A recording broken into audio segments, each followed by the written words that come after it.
Chegamos a setembro e as campainhas a chamar os alunos para as aulas começam a tocar. Com elas marcam presença algumas preocupações paternais, como se impõem as rotinas de trabalho aos mais novos.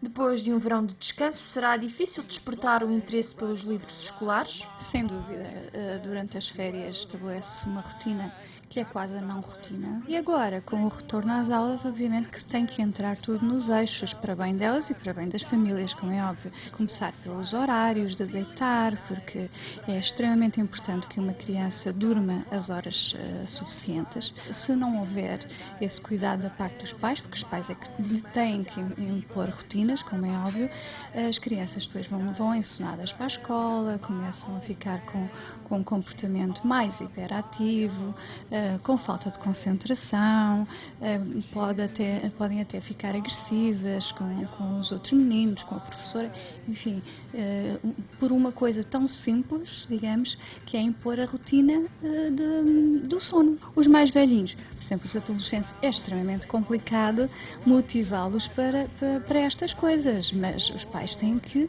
exercer um bocadinho o poder que têm, sem serem autoritários, explicando que realmente as coisas têm que ser mesmo assim. Todas as pessoas têm que ter uma rotina.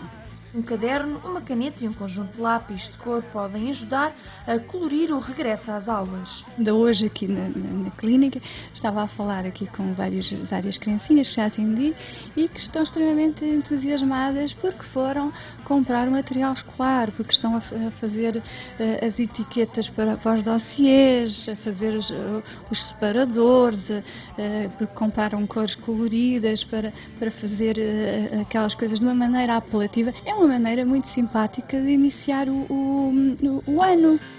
E por que não fazer deste regresso às aulas uma celebração? É fundamental, eu sempre disse isso e escrevi muito sobre isso, acompanhar os filhos ao longo de todo o ano, mas nestas etapas do início do ano, por exemplo, o início de um ciclo, é muito complicado para uma criança que passa do primeiro para o segundo ciclo. Estamos a falar do quarto ano para o quinto, por exemplo.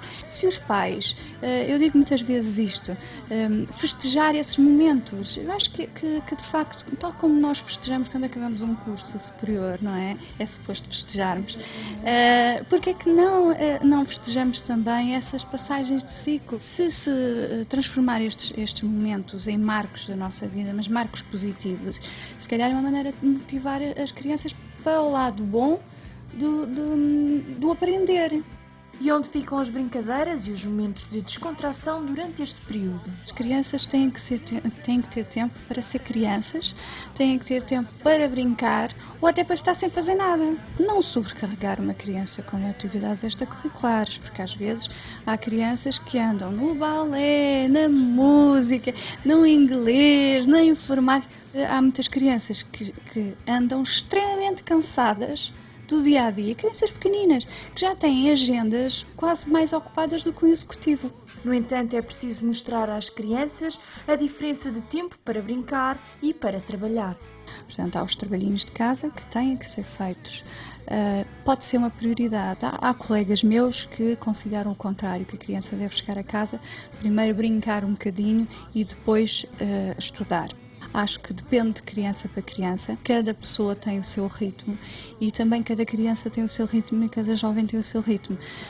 Cabe aos pais estar atentos a isso. Se quando a criança chega à casa, se for logo brincar, se aquilo a destabiliza e depois já não há hipótese de fazer exatamente, a concentrar, não é? Aí é necessário concentrá-la logo na tarefa, faz os trabalhinhos de casa primeiro, estuda um bocadinho, uns 20 minutos, meia hora, não exagerar de pôr a criança ou o jovem 2 horas a estudar, ninguém consegue estudar 2 horas seguidas, não é? E depois disso, brincar um bocadinho, até antes do jantar, por exemplo.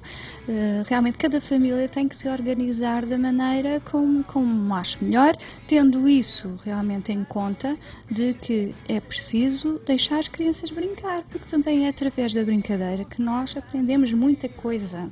Regressar às aulas e à rotina diária não deve ser um trauma para nenhuma criança. Com a ajuda preciosa dos pais e motivação dada, não vai ser difícil para eles que se apressem a meter os livros na mochila e reencontrar os colegas de turma.